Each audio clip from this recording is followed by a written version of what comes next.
Vou começar com bastante calma, tem várias citações e também escrituras bíblicas. Provavelmente vamos usar o nosso quadro aqui também. Então o título desta noite é Quem é a Mulher Poderosa nos Estados Unidos? A escritura bíblica está em 2 Crônicas, capítulo 24, verso 7. E já vamos explicar o porquê a escolha dessa escritura. Ao decorrer da lição, nós vamos entender.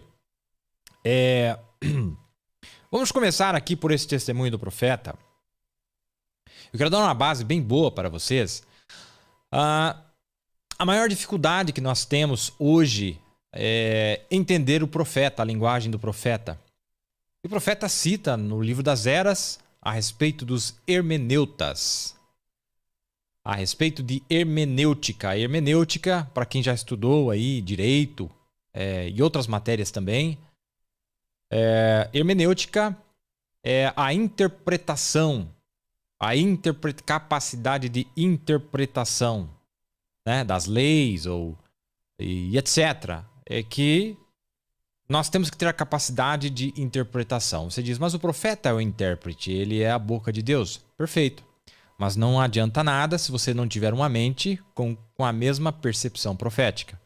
Então, no sentido da palavra, nós também temos que ser hermeneutas para entender a linguagem do profeta, que convenhamos, sejamos sinceros, é uma linguagem que pode confundir muito, como nós veremos aqui nesta noite. Tem umas passagens aqui especiais, vai nos ajudar a entender essa questão.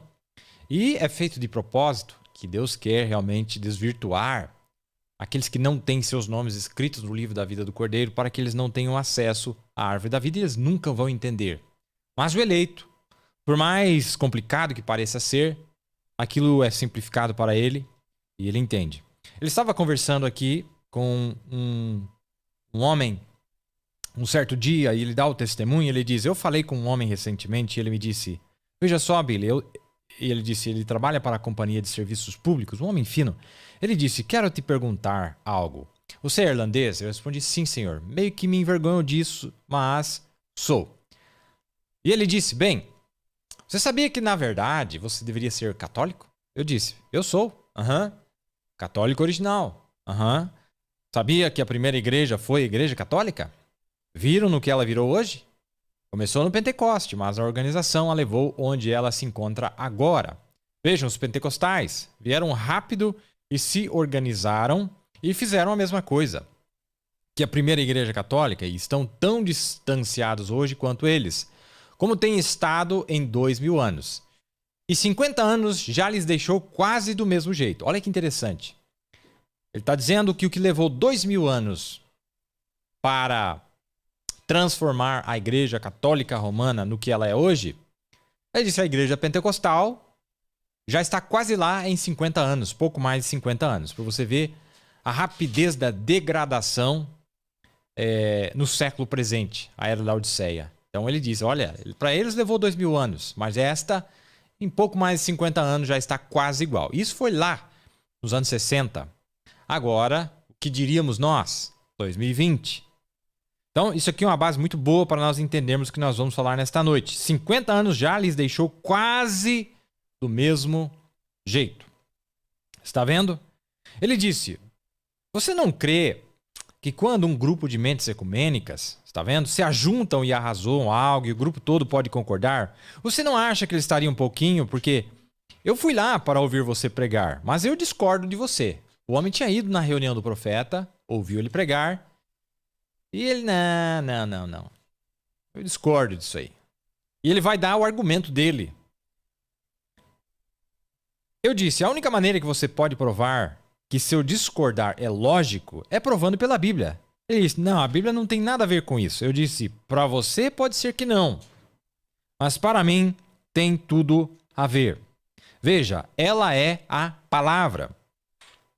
E ele disse, você não acha que aquele bando de mentes ecumênicas, todas ajuntadas, podem estar mais certos e terem mais certeza de estarem certos do que só um cidadão sem estudo igual a você? Ele disse, que direito você tem de dizer qualquer coisa contra a nossa igreja? Ele era católico, né? Quando que tem havido pelas eras? Quando tiveram lá, este é o homem dizendo, tá? Quando tem havido, pelas eras, quando tiveram lá aquele primeiro conselho, como você mesmo falou na noite em que eu fui. Quando ele ouviu acerca sobre as eras da igreja, do concílio ecumênico, se ajuntando em Niceia, Roma, e formou a igreja católica romana. Este homem tinha estado na pregação das eras da igreja. E o próprio homem estava usando os argumentos que ele tinha ouvido da boca do profeta e disse, mas veja. Ele disse, você não sabe que havia milhares de homens enviados de Deus com o Espírito que se assentaram naquele concílio de Niceia?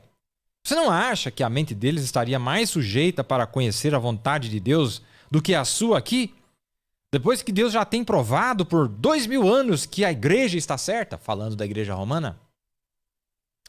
Eu respondi, ele nunca provou isto.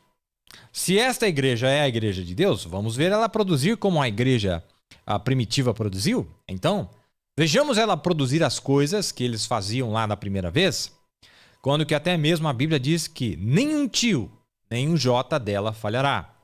Ele disse que quem tirar uma palavra dela, ou adicionar uma palavra a ela, não interessa se for por um concílio, ou seja lá o que for, sua parte será tirada do livro da vida. Ele está terminado. Ele respondeu, Billy, você está simplesmente errado. E eu disse então, eu penso então que na época da grande dignidade de Israel, nos dias gloriosos de Israel, né? Quando eles se separaram, igual os protestantes e católicos estão separados hoje, Israel queria ainda continuar a ser Israel. Quero chamar a atenção dos nossos ouvintes nesta noite. O profeta está fazendo um paralelo. Israel, tendo os dois reinos, o reino de Israel e o reino de Judá, e ele tipificou aqui dizendo a mesma coisa que hoje, o lado católico e o lado protestante em Israel. E nós vamos ver que a América tipifica, ou Israel tipifica a América e vice-versa. Nós temos hoje nos Estados Unidos duas casas. Nós temos os democratas e nós temos os republicanos. Nós temos os católicos e nós temos os protestantes naquela nação. Nós temos esses dois grupos. Guarde isso em mente enquanto nós discorremos a nossa lição. Mas eu disse, vimos que eles tinham um rei por nome de Josafá, um homem justo que tentava guardar as leis de Deus. Mas eles tinham outro lá por nome de Acabe, que se casou com uma mulher política tentando fazer amizade com outra nação, e se casou com uma das filhas deles, Jezabel, e trouxe ela para dentro, também entre o povo de Deus. É a mesma coisa que estamos fazendo, e trazendo para dentro. E ela se tornou uma governante, fazia Acabe falar isto, e fazia Acabe falar aquilo. A mesma coisa estão fazendo agora. Eu disse, a prova final tem chegado. Eles queriam unir as duas igrejas juntas, como estão tentando fazer agora. E para Acabe, até mesmo Josafá, o homem da organização, disse, sim, vai ser bom, teu povo é meu povo, somos todos cristãos, somos todos crentes, vamos nos ajuntar. Ao longo do texto que nós vamos ver nesta noite, nós vamos descobrir que a tática que foi usada por Jezabel e Acabe era um hebreu, ele era um israelita, ele era da linhagem do povo de Deus, e ele se casou com uma mulher de fora da casa de Israel, Jezabel. E essa tática fez com que Acabe acabasse sendo apenas a voz daquele governo de Jezabel. Mais tarde nós vamos ver que a mesma tática foi usada novamente. Primeiro vindo de um país pagão para um lado mais fraco de Israel, que era o lado da casa de Israel. Veio uma rainha pagã e se casa com o lado mais fraco de Israel. Só que mais tarde nós vamos ver que esta tática ela se refinou um pouco mais. E aí, ela que já tinha se casado com Acabe e gerou uma filha, pega agora esta filha, que era filha de Acabe, era uma híbrida, e agora faz com que ela se case com a casa mais pura de Israel, que era a tribo de Judá. Se casou, a filha de Jezabel, debaixo da instrução de sua mãe, com certeza sua mente política, fez com que sua filha casasse agora com o filho de Josafá. que era Jeorão.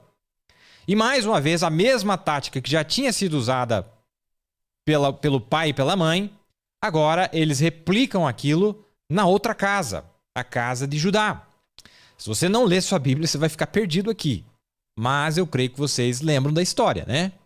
Que a casa de Israel se dividiu em duas facções, vamos dizer. E uma era chamada a casa de Israel e outra a casa de Judá. E tinha um rei em Israel e tinha um rei em Judá, mas era Israel. E o profeta chega a dizer, é como hoje. Nós temos os católicos e nós temos os protestantes. Em 1960, nós vimos que uma influência não protestante entrou do lado mais fraco que existia na América, que são os democratas, eles são liberais. Entrou ali com o primeiro presidente católico. Ele era um democrata. E já aqueles que o haviam antecedido, como por exemplo, Roosevelt, também era um democrata. E nós vamos dar uma olhada que desde o começo da era 1906, na política americana, foram entrando certos personagens nas posições de liderança, no governo, na presidência dos Estados Unidos, e aos poucos cada um deles estava enfraquecendo, quebrando a Constituição americana, enfraquecendo aquele lado que já era mais fraco, já tinha tendências mais fracas, para que abrisse caminho para que essa influência externa, que não tinha nada a ver com o protestantismo, entrasse. Mas o propósito não era ficar ali. O propósito, como nós vamos ver nos dias de Israel, era entrar na casa de Judá, pois a profecia disse que de Judá o cetro não se apartaria de Judá. A promessa do Messias viria na casa de Judá, que seria entre, vamos dizer assim, traduzido, não viria entre os católicos. Não seria um governante católico, mas teria que ser um governante de influência protestante. Vocês estão entendendo? Não seria na casa ali aparente de Jesus, mas era ela que estava por detrás orquestrando tudo, fazendo com que a filha, que é a religião protestante, que veio dela, se unisse com o poder político naquele país. Vocês estão entendendo?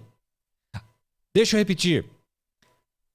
A Igreja Romana, produzindo uma filha lá nos Estados Unidos da América, influencia essa filha agora, a Thalia, para que ela bote a mão no poder daquele lado mais conservador.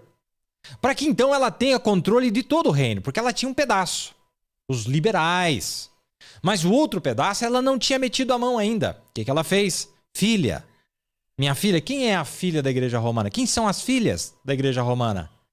Nós sabemos que as filhas da Igreja Romana são todas as igrejas protestantes. Palavras do profeta. E isso é Bíblia.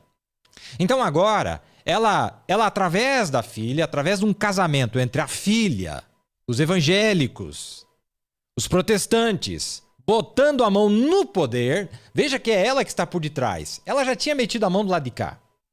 Ela já tinha entrado do lado liberal.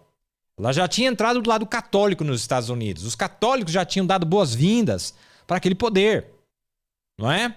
Mas o lado protestante, se vocês conhecem um pouco da história, mesmo quando Kennedy se lançou a candidatura, foi a maior polêmica, porque ele era católico, nunca tinha havido um presidente católico. Na verdade, tinha tido um que concorreu em 1928, mas ele não ganhou.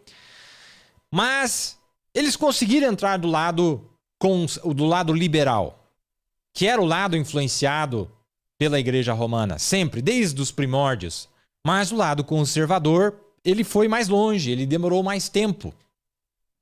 E nós vamos ver que nos Estados Unidos teve Jeosafás, teve grandes reis que temiam a Deus. Nós tivemos George Washington, tivemos Abraham Lincoln, tivemos até Eisenhower, foi um bom presidente, segundo o que o profeta disse. O profeta simpatizava com ele, não é? Teve esses Jeosafás, mas os seus descendentes, os Jeorãos, né? Esses que entraram no poder, que realmente era da ala evangélica, que eram da ala, da linhagem de um bom homem, uma descendência de um bom homem, já eles se casaram, não é? Se casaram com com a filha com a filha, poder protestante. Vocês entendem essa linguagem, né? E esta mulher lhe dá poder a este rei. Esta mulher dá poder a este rei. Vamos lá, então. Então, por isso que no terceiro êxodo ele traz isso à tona e fala de Josafá. Foi um bom homem, mas e o seu filho? Foi um bom homem? Foi um dos mais perversos reis que houve na casa de Judá. Foi Jeorão. Ele matou 6 de seus irmãos, seus próprios irmãos, para ele não ter competição no governo. Ele era um assassino, assim como sua esposa, Atália, uma assassina. A característica, a personalidade, na natureza dos dois eram muito parecidos, não é? Então nós vemos isso aí. Vamos mais um pouquinho.